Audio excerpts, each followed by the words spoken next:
শুভ সন্ধ্যা বন্ধুরা। আজ হলো ২৬ সেপ্টেম্বর শুক্রবার। আজকের সন্ধ্যার অসম তথা সমগ্র বরাক উপত্যকার বিশেষ বিশেষ খবরগুলি হলো: বাবা মায়ের দেখাশোনা না করলে বাড়ি থেকে তাড়িয়ে দেওয়া যাবে সন্তানকে, ঘোষণা করল সুপ্রিম কোর্ট। প্রাপ্তবয়স্ক সন্তান যদি বয়স্ক বাবা মায়ের দেখাশোনা না করেন তবে তাকে বাড়ি থেকে তাড়িয়ে দিতে পারেন বৃদ্ধ দম্পতি। সম্প্রতি এক মামলায় তা স্পষ্ট করে দিয়েছে সুপ্রিম কোর্ট। আদালত জানিয়েছে, প্রয়োজন মনে করলে প্রবীণ নাগরিকদের জন্য আইনের আওতায় এমন নির্দেশ দেওয়ার ক্ষমতা রয়েছে এই সংক্রান্ত ট্রাইব্যুনালের। ৮০ বছর বয়সী এক বৃদ্ধ এবং তার ৭৮ বছর বয়সী স্ত্রী সুপ্রিম কোর্টের দ্বারস্থ হয়েছিলেন। নিজেদের বড় ছেলের বিরুদ্ধে অভিযোগ তুলেন দম্পতি।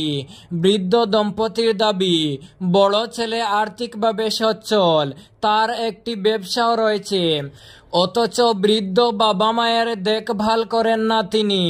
মুম্বইয়ে দম্পতির নামে ২টি বাড়ি রয়েছে। অভিযোগ, ওই ২টি সম্পত্তি বর্তমানে তাদের বড় ছেলে ব্যবহার করছেন। দম্পতি চাইলেও ওই বাড়িতে তাদের থাকতে দিচ্ছেন না বড় ছেলে। ২০২৩ সালের জুলাই মাসে প্রথমে বয়স্ক বাবা মায়ের সুরক্ষা সংক্রান্ত ট্রাইব্যুনালে মামলা করেন দম্পতি। দেখভাল বাবদ সন্তানের থেকে টাকা চেয়ে মামলা করেন বৃদ্ধা। মুম্বাইয়ের বাড়ি থেকে ছেলেকে বের করে দেওয়ার জন্য আবেদন জানান তারা। গত বছরের জুনে ট্রাইব্যুনাল নির্দেশ দেয় মুম্বাইয়ের ওই বাড়ি ছেড়ে বেরিয়ে যেতে হবে সন্তানকে। একই সঙ্গে বৃদ্ধ বাবা মায়ের জন্য মাসে ৩,০০০ টাকা করে দেওয়ারও নির্দেশ দেয় ট্রাইব্যুনাল। পরবর্তী খবরে যাওয়ার আগে অবশ্যই ভিডিওটিতে একটি লাইক করুন এবং চ্যানেলটি সাবস্ক্রাইব করে পাশের বেল আইকনটি বাজিয়ে রাখুন। আর ফেসবুক পেজটি ফলো করে ভিডিওটি অবশ্যই শেয়ার করুন যাতে সঠিক তথ্যগুলো সবার কাছে পৌঁছাতে পারে। প্যালেস্টাইন ইস্যুতে মোদিকে এক হাত নিলেন সোনিয়া।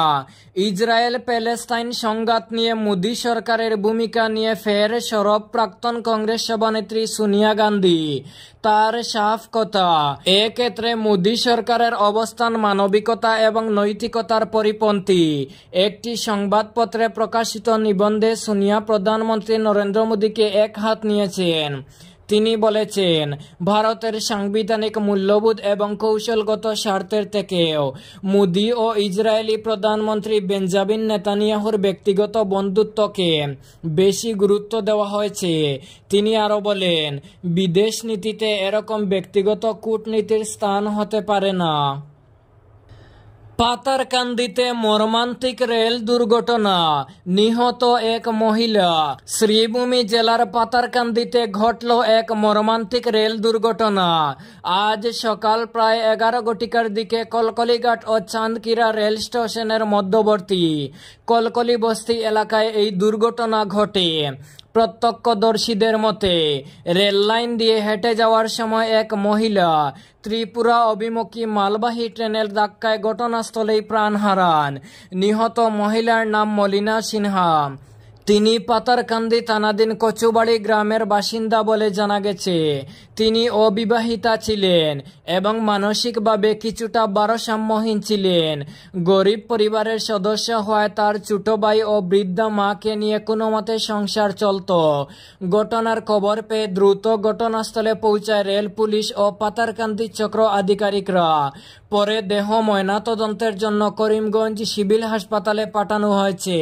স্থানীয়রা অভিযোগ করেছেন, রেল লাইনে চলাচলের সুরক্ষা ব্যবস্থা ও নজরদারির অভাবের কারণেই এ ধরনের দুর্ঘটনা বারবার ঘটছে। প্রশাসন ইতিমধ্যেই ঘটনার তদন্ত শুরু করেছে। মন্ত্রী পীযূষ হাজারিকার বিরুদ্ধে কংগ্রেস দল জাতপাত পেশা সহ উনার মৃত্যু কামনা করে যে কুমন্তব্য করেছে তার তীব্র নিন্দা। আগামী ২৬শে বিধানসভা নির্বাচনের আসামে ভারতীয় জাতীয় কংগ্রেস দল ভালো প্রদর্শন করতে পারবে না। সেজন্য এখন আসামের বিজেপি মন্ত্রীদের পিছনে লেগেছে কংগ্রেস দল। এমনটাই জানালেন গান্ধীনগর জিপির সভাপতি সৌরভ দাস। আসামের কংগ্রেস দলের নেতারা বুধবার জল সম্পদ মন্ত্রী পীযূষ হাজারিকার বিরুদ্ধে উনার জাতপাত পেশা সহ মৃত্যু কামনা করে খুব বাজেভাবে কুমন্তব্য করেছিল। এই কথাটি শোনার পর আসামের মন্ত্রী বিধায়ক সহ ভারতীয় জনতা পার্টি দলের কার্যকর্তারা, কংগ্রেস দলের কর্মকর্তারা মন্ত্রী পীযূষ হাজারিকার বিরুদ্ধে নানা কুরুচিকর মন্তব্যের প্রতিবাদে তীব্র নিন্দা জানিয়েছিলেন। সেক্ষেত্রে গান্ধীনগর জিপির সভাপতি সৌরভ দাসের এ সম্বন্ধে প্রতিক্রিয়া জানাতে চাইলে তিনি জানান, মন্ত্রী পীযূষ হাজারিকা আসামের বিজেপি নেতৃত্বাধীন সরকারের একজন দায়িত্বশীল ক্যাবিনেট মন্ত্রী।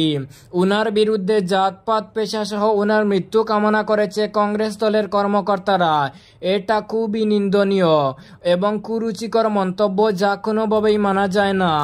আগামী কয়েকদিনের ভিতরে যদি কংগ্রেস দলের কর্মকর্তারা মন্ত্রীর কাছে ভুল স্বীকার না করে, তাহলে কংগ্রেস দলের কর্মকর্তাদের বিরুদ্ধে তীব্র প্রতিবাদ করব ও মাঠে নামব, তা স্পষ্ট ভাষায় জানিয়ে দিলেন ভৈরবনগর মণ্ডল যুব মোর্চা তথা গান্ধীনগর জিপির সভাপতি সৌরভ দাস।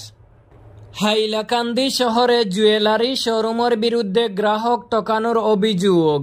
দুর্গাপূজায় লোভনীয় অফার দিয়ে হাইলাকান্দি শহরে প্রতিষ্ঠিত একটি জুয়েলারি শোরুমে গ্রাহকদের ঠকানোর অভিযোগ উঠেছে। গ্রাহকদের সচেতনতার অভাবে হলমার্কের বৈধ কাগজ ছাড়া সোনার অলংকার বিক্রি করে গ্রাহকদের ঠকিয়ে রাতারাতি আঙ্গুল ফুলে কলা গাছ। হাইলাকান্দি শহরে একটি জুয়েলারি শোরুমের মালিক। প্রতারণার ফাঁদে পড়ে সর্বশান্ত হচ্ছেন গ্রাহকরা। প্রভাবশালী ওই জুয়েলারি শোরুমের বিরুদ্ধে ভয়ে অনেকে মুখ খোলার সাহস পান না। শোরুমে গ্রাহকদের সঙ্গে প্রায় সময় হলমার্কের বৈধ কাগজ দেওয়া নিয়ে বিবাদ হয়। ঝামেলায় পড়তে রাজি না হয়ে অনেক গ্রাহক ওই জুয়েলারি শোরুমের মালিকের বিরুদ্ধে ভয়ে মুখ খুলেন না। এই সুযোগে লাকি ডোনেশন কুপন সহ চটকদার অফার নিয়ে গ্রাহকদের পকেট কাটা হচ্ছে। সোনার অলংকার বিক্রি করে সিল সই ছাড়া গ্রাহকদের রসিদ নিয়ে ঠকানো হচ্ছে বলে অভিযোগ। আর এভাবে প্রতারণার শিকার হয়ে অনেকে বাড়িতে গিয়ে পস্তাচ্ছেন। বৈধ রসিদ ছাড়া সোনা বিক্রি করায় একদিকে গ্রাহকরা প্রতারণার শিকার হচ্ছেন, অন্যদিকে সরকার জিএসটি হারাচ্ছে। উত্তর কৃষ্ণপুরে বাইক অটোর মুখোমুখি সংঘর্ষ, আহত 2। শিলচর আইজল জাতীয় সড়কের উপর কৃষ্ণপুর আউলিয়া বাজার সংলগ্ন এলাকায় ভয়ঙ্কর দুর্ঘটনা সংঘটিত হয়েছে। দুর্ঘটনায় গুরুতর আহত হয়েছেন 2 জন ব্যক্তি। শুক্রবার বেলা 1টা নাগাদ বাইক এবং অটোর মুখোমুখি সংঘর্ষে গুরুতর আহত হন সুজিত পাল, বয়স 39 এবং সুকুমার সিনহা, বয়স 43। দুর্ঘটনার খবর পেয়ে সোনাবাড়ি ঘাটের 108 মৃত্যুঞ্জয় অ্যাম্বুলেন্স ঘটনাস্থলে পৌঁছে 2 জনকে উদ্ধার করে শিলচর মেডিকেল কলেজ হাসপাতালে নিয়ে যায়। সংঘর্ষ এত ভয়ানক ছিল, অটোরিকশার সামনের দিক দুমড়ে মুচড়ে যায়। পাতারকান্দির কটামনির গৌরব কিসমত, ডাক্তার হওয়ার স্বপ্ন পূরণের পথে। প্রাক্তন সাংবাদিকের কন্যা ডাক্তার হওয়ার পথে পা বাড়তেই খুশির জোয়ার বইছে পরিবার সহ সমগ্র কটামনি ও পার্শ্ববর্তী এলাকায়।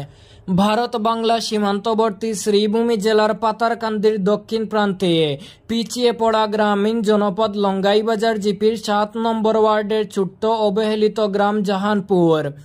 অসম, ত্রিপুরা, মিজোরাম রাজ্যের সীমান্ত ঘেঁষা এ প্রত্যন্ত অঞ্চল একসময় শিক্ষা ও স্বাস্থ্য সুবিধার ক্ষেত্রে প্রায় অবহেলিত ছিল। সেই গ্রাম থেকেই উঠে এলেন এক কৃতি সন্তান, যিনি আজ সমগ্র এলাকার গর্ব, কিসমত সুলতানা। শৈশব থেকেই কিসমতের চোখে ছিল এক স্বপ্ন, একদিন তিনি ডাক্তার হয়ে অসহায় মানুষকে সেবা করবেন। এই ছিল আজকের সন্ধ্যার বিশেষ খবরগুলি। ভিডিওটি অবশ্যই লাইক এবং শেয়ার করে দেবেন।